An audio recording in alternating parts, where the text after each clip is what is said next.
Madame, Monsieur, bonsoir et bienvenue si vous nous rejoignez sur NCI. Au sommaire de ce journal, le Premier ministre a pris part à l'ouverture officielle de l'atelier de définition et de validation des modalités de suivi de la performance des projets financés par la Banque mondiale.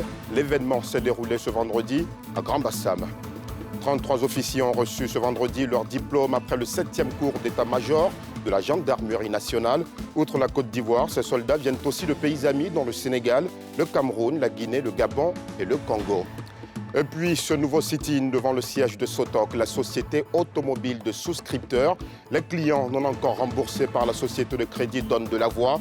Ils crient à l'arnaque et réclament un remboursement de leur rapport initial d'au moins 3 millions de francs CFA. On en fait le point dans ce journal.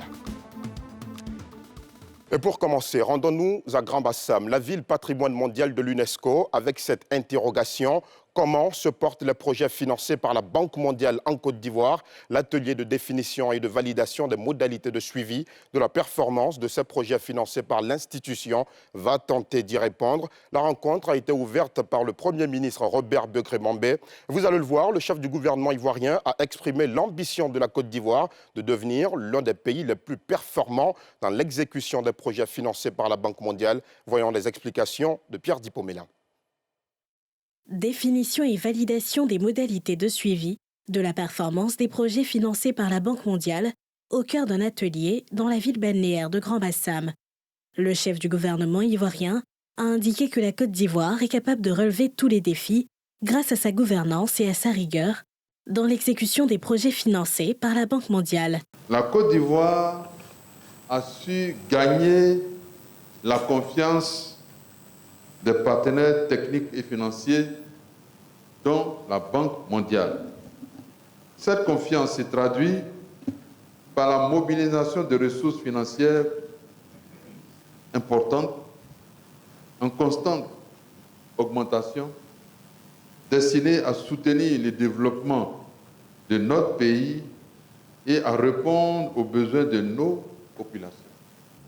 La grande confiance placée en la Côte d'Ivoire s'accompagne d'un défi majeur, celui de veiller à la bonne gestion des ressources dans les délais impartis et d'atteindre les objectifs de chaque projet.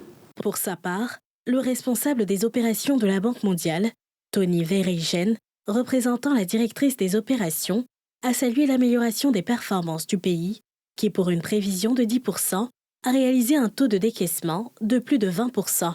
Grâce à vos efforts soutenus, nous avons pu atteindre un taux de décaissement de 20,8% à la fin de l'année fiscale 2024.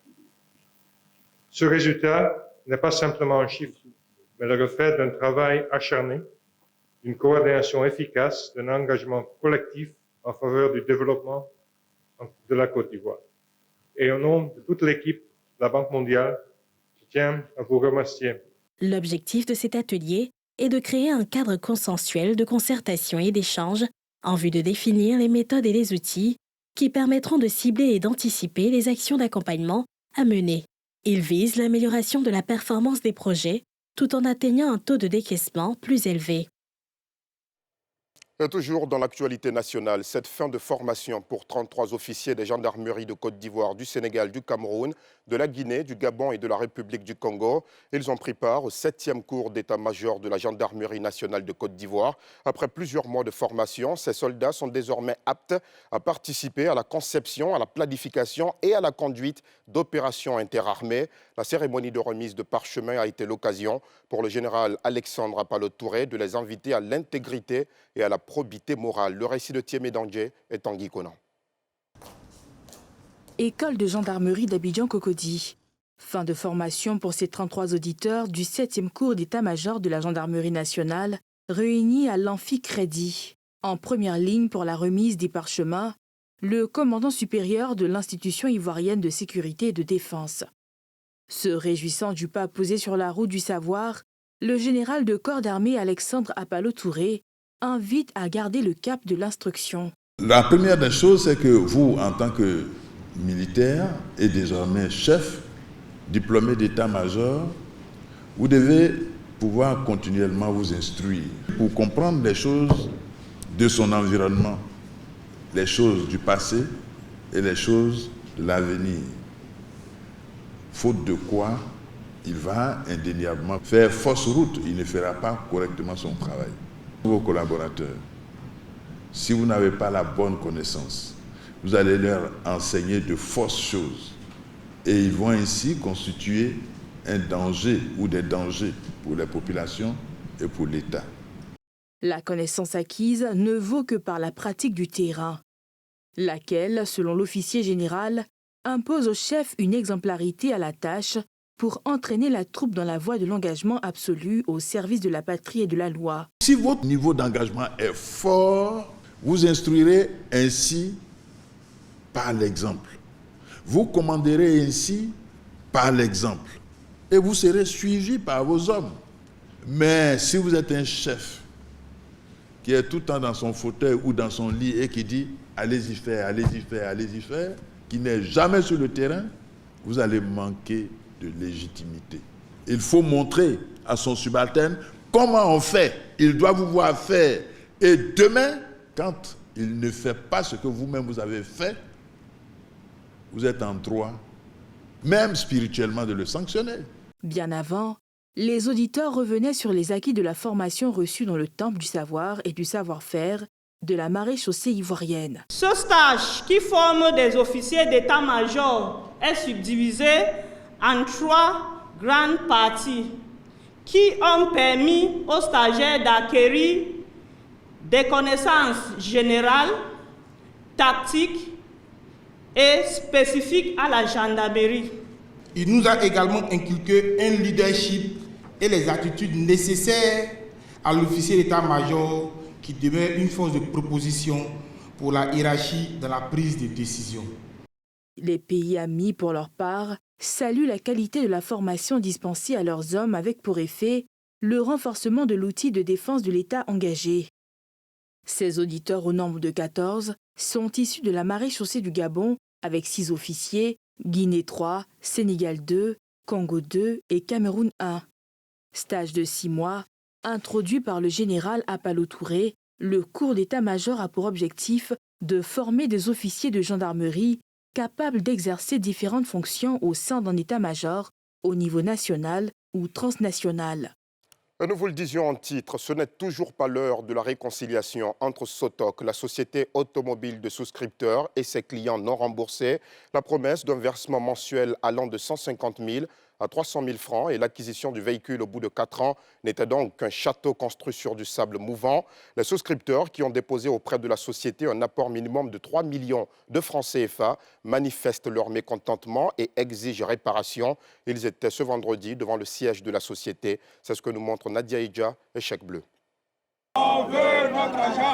Devant les locaux de la Sotoc, société automobile de crédit, des souscripteurs venus réclamer le remboursement de leurs investissements. Un ras-le-bol qui fait suite à plusieurs tentatives vaines des plaignants de rentrer en possession de leurs dus. Plusieurs rendez-vous de remboursement n'ont été tenus.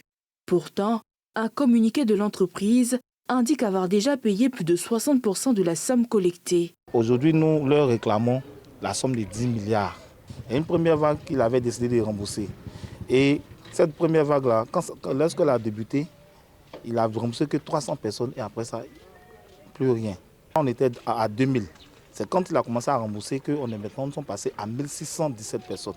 Les 60%, nous, on ne sait pas c'est qui en fait. Il y a des personnes parmi nous qui n'ont jamais reçu 5 francs, qui ont investi des millions ici, qui n'ont jamais reçu 5 francs. Ils sont au nombre de 268 personnes. Et moi, je suis responsable de la catégorie la plus grande, dans laquelle nous sommes 753 personnes. Sans compter si on veut parler des autres catégories. On est toujours dans les reports, toujours avec lui, c'est les reports. Aujourd'hui, on est fatigué de ces reports-là. Tout ce qu'on lui demande, c'est juste notre argent. Aujourd'hui, ces personnes qui croyaient faire de bonnes affaires sont dans l'incertitude totale quant à la suite des événements. Il nous avait donné la date du 13 septembre, à laquelle il allait nous donner non seulement le pourcentage des remboursements et aussi le nombre de personnes qu'il allait rembourser. Mais on est là aujourd'hui. Il n'y a rien. On a laissé même la date du 13 passer, mais on voit que rien. On n'a pas notre argent, on est là, on ne sait pas, personne ne nous appelle.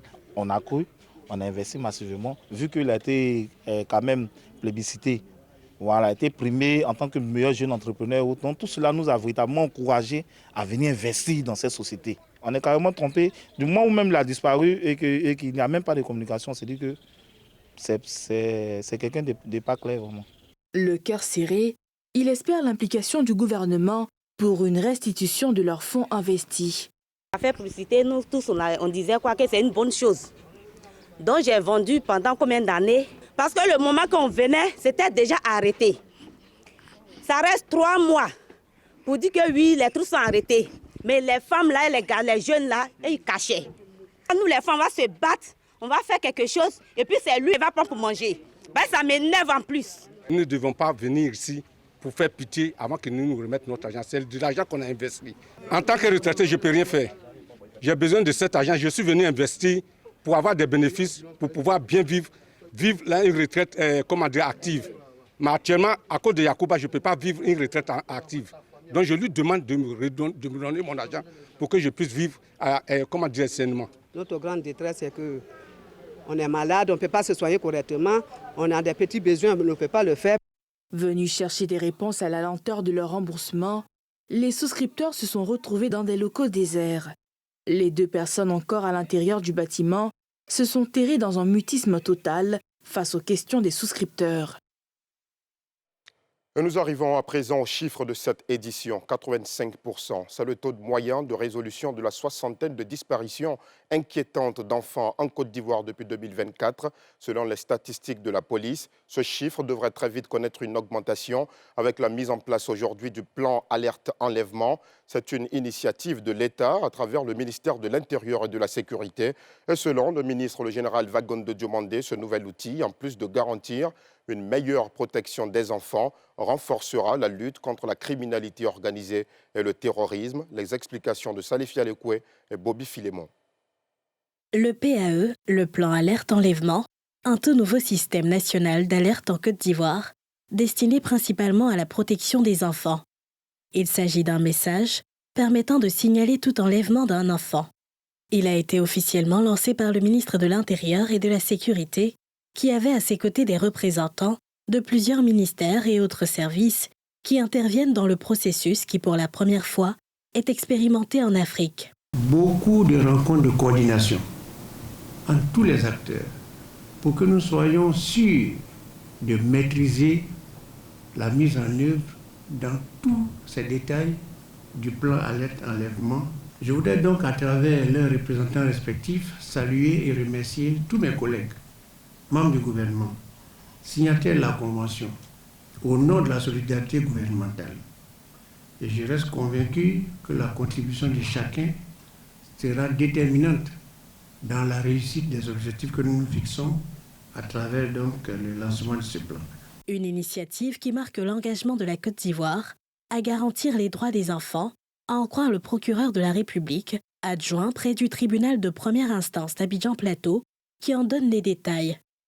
S'inspirant de la jurisprudence Amber aux États-Unis et des cas du Canada et de la France, et pour lutter efficacement contre le dit phénomène, 7 ministères de l'État de Côte d'Ivoire ont signé une convention le 26 avril 2022 instituant le plan alerte enlèvement.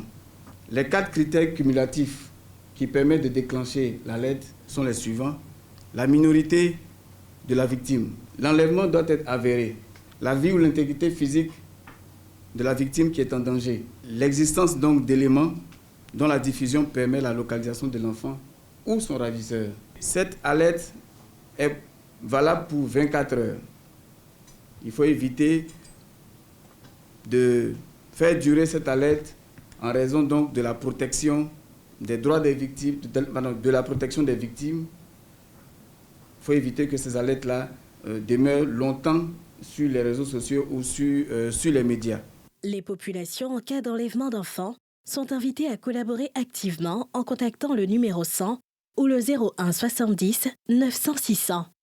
Selon les services de la police nationale, de 2014 à 2024, 83% des cas signalés d'enlèvement d'enfants ont été résolus, 15% des cas soldés par des homicides et 2% sans issue judiciaire. Dans l'actualité politique nationale, le RHDP a organisé ce vendredi à la salle Kodjo et Bouclé du Palais de la Culture de Trashville une journée de l'emploi et de l'entrepreneuriat à l'attention de ses militants et sympathisants, des cours de formation sur les techniques de recherche d'emploi, mais aussi les rudiments pour être de bons entrepreneurs étaient au centre des masterclass. Pierre Dipomela, Kimou Eric. Les militants du RHDP ont pris d'assaut le Palais de la Culture pour rencontrer les entreprises et employeurs, mais aussi se former à l'entrepreneuriat. C'est la première journée RHDP de l'emploi et de l'entrepreneuriat. Les jeunes du RHDP, à l'instar des autres jeunes de Côte d'Ivoire, certains d'entre eux ont besoin d'emploi. Certains ont besoin d'avoir de la formation pour entreprendre et faire de l'auto-emploi, de même que les femmes. Aujourd'hui, par la volonté donc, du président du parti, le président Alassane Ouattara, il a été créé un secrétariat national chargé de ces questions.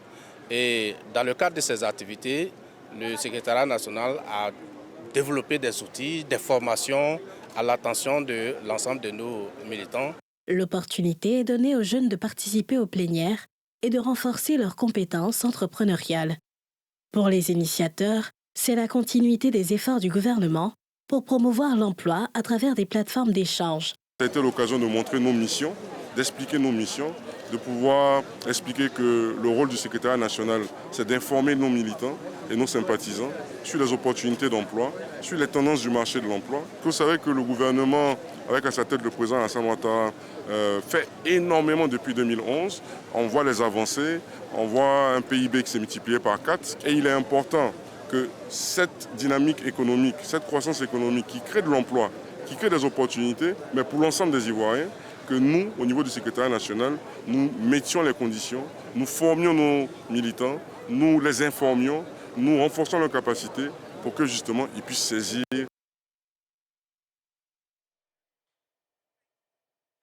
Bien évidemment, ce parti politique, le RHDP, met au cœur de son action l'employabilité de ses militants. Et puis, dans le reste de l'actualité, la 3e édition de l'Université d'été des petites et moyennes entreprises a démarré aujourd'hui et prend fin demain, samedi 21 septembre. Une occasion pour acteurs du secteur de réfléchir à créer un écosystème favorable à l'émergence de ces entreprises de petite taille. C'est ce que nous montrent Mardoché Kwasi et Joseph Zékré. Durant 2 jours, l'édition 2024 de ce forum économique annuel va plancher sur la promotion de la structuration et de la consolidation des écosystèmes des petites et moyennes entreprises PME et petites et moyennes industries PMI africaines. L'objectif étant de renforcer la visibilité, la compétitivité et la pérennité du Made in Africa sur les marchés locaux et internationaux. Nous sommes vraiment focus sur l'écosystème avant de partir directement sur la PME elle-même.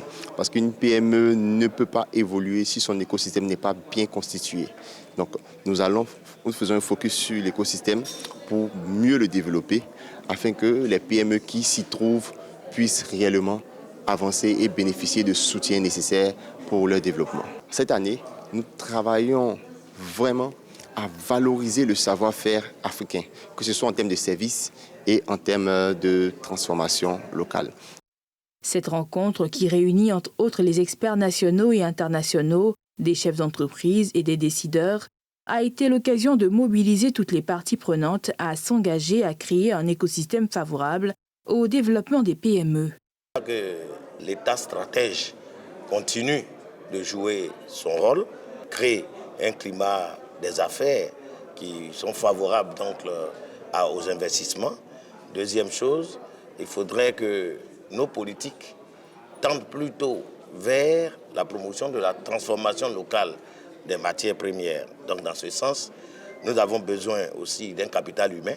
Donc à toute cette jeunesse-là, il faut leur dire de s'engager dans l'entrepreneuriat. Et l'entrepreneuriat, c'est de saisir les opportunités.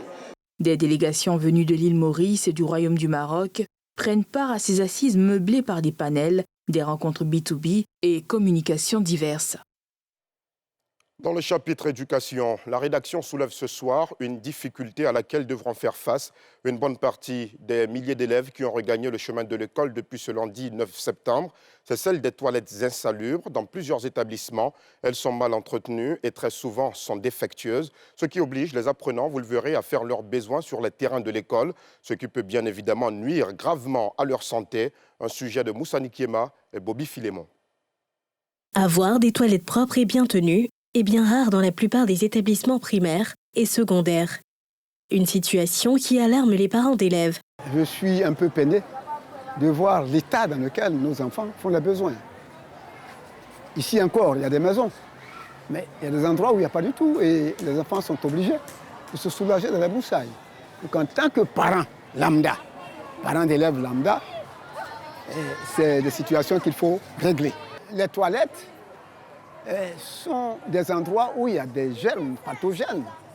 Et donc les enfants peuvent s'infecter facilement. Et c'est grave, les médecins l'ont prouvé.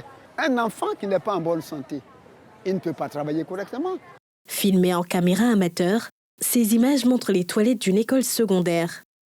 Des images qui se passent de tout commentaire. Dans un autre établissement primaire, cette fois, des images de toilettes totalement abandonnées.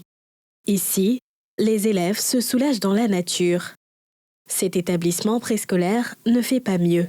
Ici, comme vous voyez, c'était une école primaire. Et donc, nous avons les toilettes qui ne sont pas adaptées à l'âge des tout petits.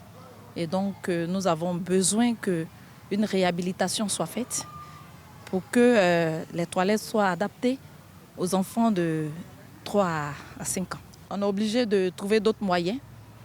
Trouver des moyens pour qu'ils se lavent les mains ou pour qu'ils... On est obligé de faire certaines choses. Pour qu'une école soit propre et pour qu'on ait un enseignement de qualité, il faut que, puisqu'on apprend la propreté aux enfants, et donc faire les selles dehors, ça va créer d'autres maladies.